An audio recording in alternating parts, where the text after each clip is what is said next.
இந்த வருஷம் கர்த்தர் உனக்கு ஒரு வீடு கொடுப்பார். ஒரே ஒரு தீர்க்கதரிசி பைபிள் எப்படி சொல்லியிருக்கானா, இந்த வருஷம் 1000 மடங்கு பல்லூகி பெருகுவீர்கள். அதுக்கு ஒரு கட்டளை இருக்குல்ல, இப்படி செஞ்சா இப்படி ஆவீங்கன்னு. அந்த கட்டளை எல்லாம் கிடையாது. இப்ப மாத்தி பேசுற ஊழியக்காரனை ஏற்றுக்கொள்ள மாட்டேங்கிறீங்க. கடந்த 20-25 வருஷமா சபை இந்த பாவத்தை குறித்தும் நீதியை குறித்தும் நியாய தீர்ப்பை குறித்தும் கேட்கிற இடத்துல இல்ல. இப்ப நீங்க முழுக்க முழுக்க எப்படி ஆயிட்டீங்க அப்படின்னு கேட்டீங்கன்னா, வாக்கு தத்தத்தை சுதந்திரிக்கணும், அவ்வளவுதான். அந்த வாக்கு தத்துவம் உலக பிரகாரமாய் மட்டும் இருக்கணும், ஆவிக்குரியதை பத்தி பேசக்கூடாது. அதனுடைய விளைவு என்ன ஆயிடுச்சு? ஆவியானவர் சபைக்கு வருகிற நியாய தீர்ப்பை குறித்து சொல்றதை கேட்கறதுக்கு காதில்லை. இன்னைக்கு கொரோனா சொல்லி கொடுத்துருக்கணும், ஒரு இடத்தில் பணம் தோற்கும், சயின்ஸ் தோக்கும், மருந்து தோக்கும், எல்லாம் தோக்கும்.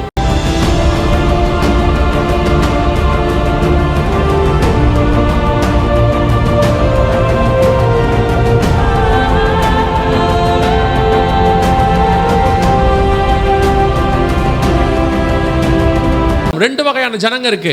ஒன்று நோவா கால ஜனங்கள், உணர்வில்லாத ஜனங்கள். 100 வருஷம் பிரசங்கம் பண்ணியிருக்கான் நோவா, நீதியை குறித்து பிரசங்கித்தவன் ஆகிய நோவா. ஆனால் அவங்களாம் யார் தெரியுமாமா? பேதுருவின் புஸ்தகம் சொல்லுது, கீழ்ப்படியாத ஆவிகள்னு இருக்கு. நோவா தேவன் நோவா காலத்தில் நீடிய பொறுமையோடு கூட, ஜலப்பிரளயம் உண்டாகிற வரைக்கும் நீடிய பொறுமையோடு கூட காத்திருந்த போது அவைகள் கீழ்ப்படியாமல் போன ஆவிகள்னு இருக்கு 19வது வசனத்தில். அப்படிதானே இருக்குது. கர்த்தர் சொன்னபடி ஒரு கூட்டம் கீழ்ப்படியாமல் போன ஆவி, இன்னொரு கூட்டம் இருக்கு. அவன் யார் தெரியுமா? நினிவே ஜனங்க. போய் சொன்ன உடனே ஏற்றுக்கிட்டான் பாருங்க. ராஜாவிலிருந்து கடைசியாக இருக்கிற மிருகம் வரைக்கும் ரட்டுடுத்தி சாம்பலில் உட்காந்து இரவும் பகலும் புசியாமலும் குடியாமலும் உட்காந்து வந்த வாதையை தள்ளி போட்டான் பாருங்க. எதுக்கு உங்களுக்கு சொல்கிறேன்? ஒன்று கேட்குற கூட்டம், இன்னொன்று அசட்டை பண்ணுகிற கூட்டம். ஆவியானவர் சபைக்கு சொல்லுகிறதை காது உள்ளவன் கேட்க கடவன். சபையில் இருக்கு, சபை காது கொடுத்து கேட்கணுமே. கடந்த 20-25 வருஷமா சபை இந்த பாவத்தை குறித்தும் நீதியை குறித்தும் நியாய தீர்ப்பை குறித்தும் கேட்கிற இடத்துல இல்லை. ஏன்னா அதான் ஆவியானவர் பேசுறது. பைபிள் சொல்லுது யோவான் 16 அவர் வரும்போது பாவத்தை குறித்தும் நீதியை குறித்தும் நியாய தீர்ப்பை குறித்தும் உலகத்தை கண்டித்து உணர்த்துவார். இதுதான் இருக்கணும். ஆனால் கடைசி 20 வருஷமா சபை இந்த 3 பிரசங்கத்தை விட்டு போயிடுச்சு, கேட்குற இடத்துல இல்லை. நீங்கள் இந்த 20 வருஷமா நீங்கள் எதில் இருக்கீங்கன்னா ஆசீர்வாதத்துக்கு பின்னாடி போயிட்டீங்க. 4வது பிரசங்கம் அவ்வளோதான். உலக ஆசீர்வாதத்தை சுதந்திரிக்கிறது எப்படி? ஊழியக்காரன் அப்படி மாறி போயிட்டாங்க. அதான் முக்கியம். நான் எல்லாரையும் சொல்லலை, ஒரு 90%. காரணம் என்ன? நீங்கள் விரும்புறது, நீங்கள் அதை தான் விரும்புகிறீங்க, வேறு வழியில். அப்படி மாற்றி பேசுகிற ஊழியக்காரனை ஏற்றுக்கொள்ள மாட்டேங்கிறீங்க. அதனுடைய விளைவு என்ன ஆயிடுச்சு? சுவிசேஷகர்லேருந்து போதகர் வரைக்கும் தீர்க்கதரிசி வரைக்கும் உங்களுக்கு ஏற்ற மாதிரியே பிரசங்கம். தீர்க்கதரிசி ஜனவரி மாதம் 1 தீர்க்கதரிசி சொல்கிறாரு, இந்த வருஷம் கர்த்தர் உனக்கு ஒரு வீடு கொடுப்பார். ஒரே ஒரு தீர்க்கதரிசி பைபிள் எப்படி சொல்லியிருக்கானா? ஒரே ஒரு தீர்க்கதரிசி. உங்களுக்கு வாக்குத்தத்தம் எடுத்து பாருங்க, இந்த வருஷம் 1000 மடங்கு பல்லூகி பெருகுவீர்கள். அதுக்கு ஒரு கட்டளை இருக்குல்ல, இப்படி செஞ்சா இப்படி ஆவீங்கன்னு. அந்த கட்டளையெல்லாம் கிடையாது. இப்போ நீங்கள் முழுக்க முழுக்க எப்படி ஆயிட்டீங்க அப்படின்னு கேட்டிங்கன்னா, வாக்குத்தத்தத்தை சுதந்திரிக்கணும், அவ்வளோதான். அந்த வாக்குத்தத்தமும் உலக பிரகாரமாய் மட்டும் இருக்கணும், ஆவிக்குரியதை பற்றி பேசக்கூடாது. அதனுடைய விளைவு என்ன ஆயிடுச்சு? ஆவியானவர் சபைக்கு வருகிற நியாய தீர்ப்பை குறித்து சொல்றதை கேட்கறதுக்கு காதில்லை. இன்னைக்கு அவர் நீதியை குறித்தும் நியாய தீர்ப்பு குறித்தும் பேசுவார், வரும் காரியங்களை குறித்து சொல்லுவார். சொல்றதை கேட்க நம்ம மனம் இல்லை. அதனால இவ்வளோ பெரிய சம்பவம் நடந்துச்சு, சபைக்குள்ள வரவே இல்லை பாருங்க. சபை நியாயமாக ஆக்சுவலாக என்ன தெரியுங்களா? சபை தான் போய் உலகத்துக்கு சொல்லணும். இதுதான் பைபிள் ப்ரொசீஜர். தேவனுடைய ஊழியக்காரன் தான் உலகத்துக்கு போய் சொல்லுவான். யோனா தான் போய் நினிவேக்கு சொல்லுவான். நினிவே புறஜாதியார், தெரியாது அவங்களுக்கு, அவன் தான் போய் சொல்லுவான். எசேக்கியேல் தான் போய் சொல்லுவார். தானியேல் தான் போய் புறஜாதியார் ராஜாவுக்கு நேபுகாத்நேச்சாருக்கு சொல்லுவார். யோசேப்பு தான் பார்வோனுக்கு வெளிப்படுத்துவார். தேவ ஜனங்களை வச்சு தான் கர்த்தர் புறஜாதியாருக்கு சொல்லுவார். இப்போ என்னன்னு கேட்டால், புறஜாதியார் நமக்கு சொல்கிறாங்க, WHO நமக்கு சொல்லுது, சபைக்கு தெரியல. திருப்பி நான் கடினமாக சொல்ல நினச்சிக்காதீங்க. சபை தேவனுடைய சத்தத்தை கேட்குற இடத்துல இருந்து போயிடுச்சு. அதனால் வருகிற ஆக்கினையும் நியாய தீர்ப்பும் சபைக்கு தெரிய மாட்டேங்குது. யோசித்து பாருங்க, அத்தனை பாபிலோனுடைய ஜோசியக்காரனும் அப்படியே ஸ்தம்பிச்சு போய் உட்காந்துட்டான். ஒரே ஒரு தானியேல் எழுந்திருச்சு சொல்கிறான், நான் உனக்கு விளக்கம் கொடுக்குறேன், நான் அதை சால்வ் பண்ணி வைக்கிறேன்.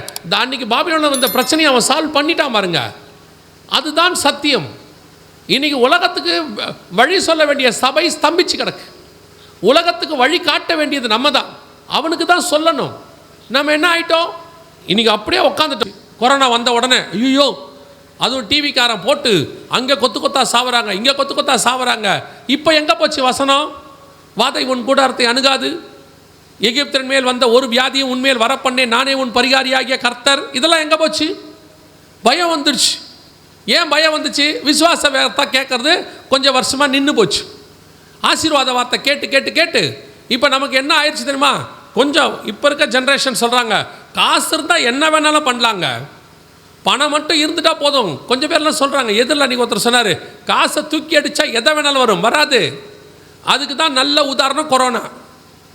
எல்லாருக்கிட்டையும் காசு இருந்துச்சு, ஐசியூவில் ஒரு பெட் இல்லை, ரோட்டில் படுத்து கிடந்தான் கோடீஸ்வரன். காசு வச்சுருக்கிறவன், நகை வச்சுருக்கிறவன், குஜராத்தில் அவ்வளோ கோடி கோடியாக பணம் வச்சுருக்கிற ஆள் டிவியில் காமிச்சாங்க. அவர் கார் மட்டுமே 28 லட்சம், டோரை திறந்து போட்டு படுத்து கிடந்தார். ஏன்னா ஐசியூவில் பெட் இல்லை, எங்கேயுமே இல்லை. கடைசியில் அவர் நினச்சா ஒரு ஹாஸ்பிட்டலில் கட்ட முடியும், ஆனால் அந்த நிமிஷத்தில் ஒன்றும் முடியாது. படுத்து கிடந்தார். ரோட்டில் காரை திறந்து போட்டு சீட்டை சாய்ச்சி அந்த ஆக்சிஜன் சிலிண்டரை பக்கத்தில் வச்சு அவர் வாயில் வச்சுருந்தாங்க. ரோட்டில் சிலிண்டர் வச்சு படுத்து கிடந்தார். பணம் ஒரு லிமிட்டுக்கு மேலே உதவாது. சயின்ஸ் எவ்வளோ பெரிய சயின்ஸ், கோடிக்கணக்கான ஜனங்க செத்து போனாங்க. என்ன பண்ணுச்சு? இன்றைக்கி கொரோனாவுக்கு மருந்து இல்லை. ஒரு இடத்தில் பணம் தோற்கும், சயின்ஸ் தோக்கும், மருந்து தோக்கும், எல்லாம் தோக்கும். ஆனால் ஒரே ஒருத்தர் மட்டும்தான் உனக்கு உதவி செய்வார். அவர் தான் ஆண்டவராகிய இயேசு கிறிஸ்து ஒருத்தர் மட்டும். எல்லாம் ஒரு இடத்துல தோக்கும். கண்டிப்பாக கொரோனா சொல்லி கொடுத்துருக்கணும். கொரோனா உங்களுக்கு ஒரு பாடத்தை சொல்லி கொடுத்துருக்கணும். இந்த பணம், நான் வச்சிருக்கிற நகை, நட்டு, போல்ட்டு, ஸ்க்ரூ டிரைவரு, ஸ்பேனரு, 100 புடவை, வீட்டுக்கு பின்னாடி இருக்கிற ரப்பர் தோட்டம், எதுவும் ஆக்சிஜன் பாதிக்கப்பட்டால் கொடுக்காது, ஹாஸ்பிட்டலில் இடம் கொடுக்காது. கர்த்தர் ஒருத்தரே என் ஜீவனை பாதுகாக்கிறவர்னு உனக்கு அந்த பாடத்தை சொல்லி கொடுத்துருக்கணும். கொரோனா ஒருத்தர் என்ன கேட்டார் ஃபோன் பண்ணி, பிரதர் சென்னைக்கு வர்றதுக்கு ஏதாவது ஒரு ஹாஸ்பிட்டலில் பெட் இருக்குன்னா சொல்லுங்கள், நான் சென்னைக்கு கூட்டிகிட்டு வரேன், எனக்கு வேண்டப்பட்டவர் ஒருத்தர் அர்ஜென்ட் அப்படின்னார். நான் சொன்னேன், லாக்டவுன் போட்டிருக்கிறாங்க, எப்படி கூட்டிகிட்டு வருவீங்க, எல்லா எல்லையும் மூடிட்டாங்க, சென்னைக்குள்ளே வண்டியே வராது. அவர் சொன்னார், எப்படியாவது வரேங்க, ஃப்ளைட்லையாவது வரேன், எப்படியாவது வரேன், ஒரே ஒரு பெட்டு மட்டும் கன்ஃபார்மாக கிடைக்கும்னு சொல்லுங்கன்னாரு. சொல்ல முடியல, அவராலையும் முடியல. எதுக்கு சொல்கிறேன்? கொரோனா வரும்போது நாம் ஆயத்தமாக இருந்திருப்போமானால் அது நம்ம வீட்டுக்குள்ளே நுழையாமையே பாதுகாத்திருக்க முடியும். நிறைய பேர் வீட்டுக்குள்ளே கொரோனா நுழைஞ்சி வந்துருச்சு. ஆனால் இன்னொரு பெரிய ஆசீர்வாதம் என்ன தெரியுமா? அப்படி விசுவாசமாக இருந்தாங்கல்ல, அவங்க வீட்டுக்குள்ளெல்லாம் கொரோனா வரவே இல்லை. ரஷ்யாவுடைய அதிபர் இருக்கார், அவருடைய மருத்துவர், அவர் வீட்டுக்குள்ளே கொரோனா போயிடுச்சு. ஸ்பெயின் நாட்டு இளவரசி, அவங்க வீட்டுக்குள்ளே கொரோனா போயிடுச்சு. அப்பொழுதைய இங்கிலாந்து பிரதமர் ஜான்சன் ஒருத்தர் இருந்தார், அவருக்கு கொரோனா வந்துடுச்சு. யார் யாருக்கோ வந்துடுச்சு. ஆனால் நமக்கு வீட்டுக்குள்ளே வராதபடி கர்த்தர் பத்திரமாய் நம்மை பாதுகாக்க வல்லமை உள்ளவராக இருந்தார். அல்லேலூயா.